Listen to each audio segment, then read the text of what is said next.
like to ask the big questions here on Yahoo Finance, and we've got a good one for you. Now, would you get a tattoo on your body in exchange for free Subway for life?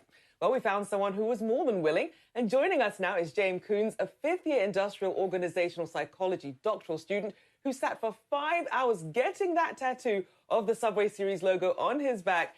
James, fantastic to have you on. Walk us through how you got to this point of seeing Subway making this promotion and actually getting this tattoo. Yeah, so I heard about it in a group thread on Twitter where we just kind of tell jokes, and someone kind of put it in there jokingly, and I saw it and I was like, you know what? I think I'm really going to go for this. I'm a legit Subway fan, so I thought I'd jump at the opportunity. And Monday I flew out and camped out and made it till Wednesday. James, tell us exactly, because we know, but for our viewers who maybe don't know, what do you get now because you got this tattoo? And then two, how painful was it? Because look at the size of it.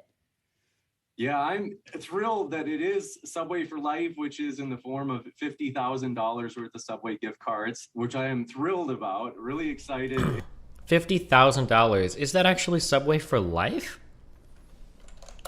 If you go and get like a foot long, maybe a cookie and a drink, that's probably at least like 10 bucks, right? Maybe more? Maybe like 15 bucks?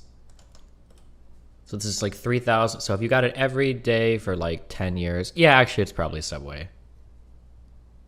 It's probably Subway for Life. Unless you're literally going like lunch and dinner every single day. Maybe in a few years you'll get through it.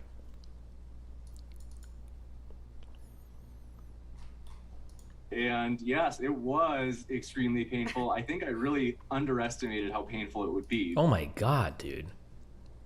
What is... Do you think he's natty? Oh my God. What's happening here?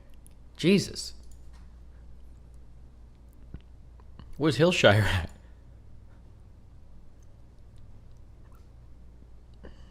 Because by the end, I was wiped out. Oh my goodness, I hate getting my blood checked, brother. Looks like you did some working out just in preparation for that. You have an interesting backstory with Subway. They helped you trim down and get so jacked. Tell us about that. Yeah, I definitely. When I was a teenager, at the start of my teenage years, I was a little bit overweight. And at that time... Uh-oh. Oh no. There was kind of like a switch flipped, or I started exercising, and instead of my usual less healthy fast food habits, I switched to Subway, and I think it made a real difference. And so I am fully behind Subway, and I think I'll continue to love them the rest of my life. Now, I'm curious because this is your first tattoo, and this is a monster of a tattoo. Did you have any second thoughts at the last minute about whether or not you were going to do it? I did, because I had never gotten a tattoo. It hit me because frankly, I didn't know if I was actually going to get, the actual tattoo, the big one. And so it hit me and I thought, oh my gosh, like I've never had a tattoo. I'm going to be a person with a tattoo. And so it was kind of like an existential kind of funk that I went in for a second. But then I was like, you know what? I'm sure I want to do this. And I'm absolutely thrilled that I did do it. James, how long did it take? It was about 5 hours, including breaks, and breaks probably added to about 30 minutes. And what's been the reaction so far? I would say, my friends, when I first told them that I was going to Vegas to do this, thought I was kind of crazy, but, they were supportive, and my girlfriend was supportive. They said, hey, if you really want to do this, all right, go for it, take the shot. So it's been very positive. All right, well, James, we love you taking the Destiny time don't translate primes with seed into Latin.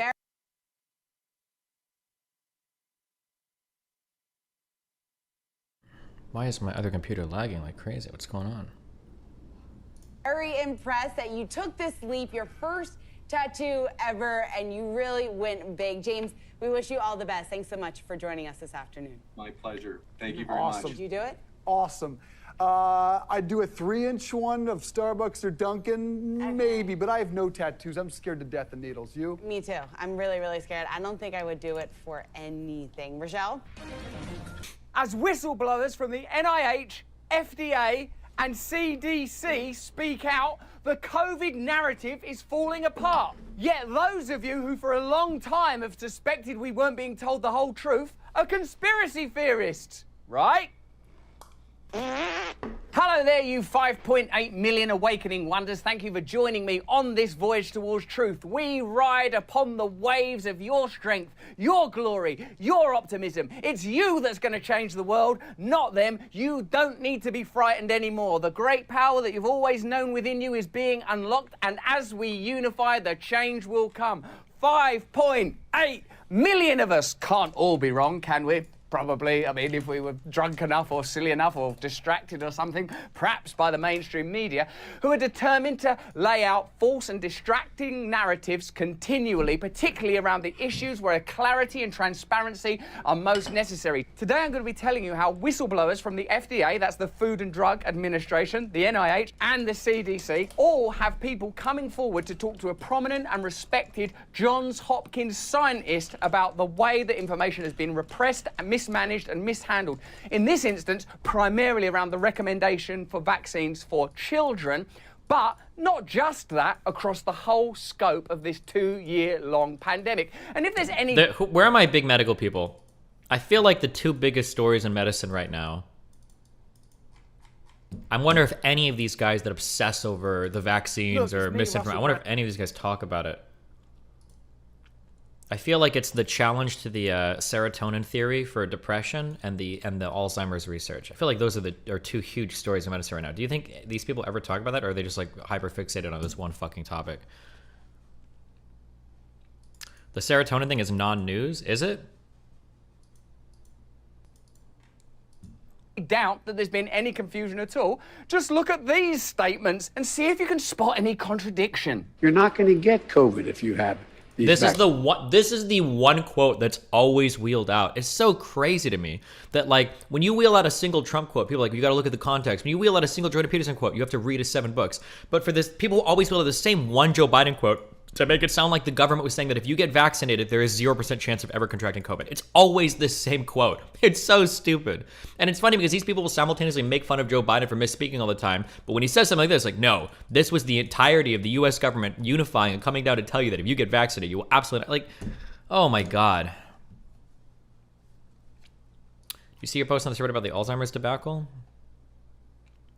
The scientific community thinks that Alzheimer's article about the fabricated data is overblown. Most scientists were skeptical of amyloid beta star 5/6, and most of today's research targets different ways of mitigating the effect of amyloid plaque on the brain. The prevailing belief is unchanged, and the worst part of this for Alzheimer's research is decreased faith in the scientific community. The really easy way to prove this would be... where does all the funding go? Because my understanding is that most of the money goes towards that amyloid beta plaque treatment. If somebody could just, if there's like a way to post it, see where it goes. I mean, we could solve that. That's like a fact of the matter debate, right? Vaccinations. Tonight, President Biden testing positive for COVID-19 yet again. Oh, it is confusing, isn't it? You definitely won't get COVID. I've got COVID. Am I better yet? But before we trust what I've got to say on this issue, I, after all, am a former celebrity and drug addict. Let's see what our old friends, the mainstream media, have got to say on it. Some breaking news from the FDA at this hour. That agency just authorized Pfizer COVID booster shots for kids aged 5 to 11. Got to be good for them then. It must be necessary. There can't be any other reason that they would recommend it, can there? Up until now, the one hole in the vaccine protection blanket in the United States has been for children 5 years old and younger. Oh, that's been the main hole in the blanket. There's only been one hole. Not a hole where Pfizer said they're not going to release files for 75 years. Not a hole where yellow card reactions were never discussed. Not a hole where natural immunity was repressed. Not a hole where they said the vaccines are 100% effective, they're not effective. Not a hole where... I don't even know what the yellow card thing is. Is this the next conspiracy talking? There's always like one more and one more and one more and one more. What is the yellow card talking point? Never even heard about this one before. According to one of the authors of the fraudulent study, their study was about amyloid beta star 5/6, a very specific version of the amyloid beta. While most of the research went to a more common... This is your future, version. Steven. Yeah, but... Don't do drugs. Take the straight edge... Nice, okay, gotcha. My understanding is that, somebody can tell me if I'm wrong, but my understanding is that we currently have drugs that get rid of some of that plaque, but we don't have any drugs right now that show improvement that are therapeutic for Alzheimer's disease. That's my understanding. Somebody tell me if I'm right or wrong on that. But like, my understanding is that right now, there is no treatment for Alzheimer's disease that shows any improvement whatsoever in the condition, period. But we do have some things that are clearing out the plaque, but that doesn't seem to be helping. So I thought the question is like, is the plaque causing the destruction eventually of the brain, or is it a side effect of some other process? And then some random stuff I've heard more about, but I haven't researched as much, is that the idea behind inflammation is that there might be more there for inflammation causing Alzheimer's disease rather than anything else. But I'm not sure. Hold on. Paxlovid was said to be 40% effective, then was revealed to be 2% effective. It's not a blanket, it's a pair of fishnet tights, love. It's what you got there. They couldn't get them, leaving many parents frustrated. I know, if only Sesame Street would jump on this and mentally bludgeon us. Getting your COVID vaccine, Elmo. The FDA authorized vaccine boosters for children ages 12 to 15 on Monday. Oh, thank you. Thank you, God. The old fishnet stockings are becoming more reliable. The blanket is finally closing. The mainstream media, along with the government and big business, in particular Big Pharma, have done it again. They've come together to help us, the people. That's what they do, right? The agency says everyone in that age group can now get a third dose of the Pfizer vaccine. Notice they use the word can, not ought or should, or it would be beneficial. Okay. That has nothing to do with the time. Okay, next up. Wait, how do you get a free sub at Subway? Yeah, wait, how do you show us, James? How do you get it? Show us. James, no, don't tell us. Show, don't tell. Chat can forgive me because I don't know if we can get through all these questions. I'll show the tattoo if the chat can forgive me that we won't. You got a Subway tattoo? No, shut up! No, Don't you spoil didn't. it. Show us. It's a small one. You won't even believe how small it is. Show it. Tattoo. So, Nick, turn away. Okay. Look at the Subway tattoo. Whoa! Whoa! Wait, what? This is good, James. I don't know how to feel about this. What is that? I thought it was based on that's $50,000. That's $50,000 of Subway. Okay, that's free Subway for life, baby. There it is. What? But that's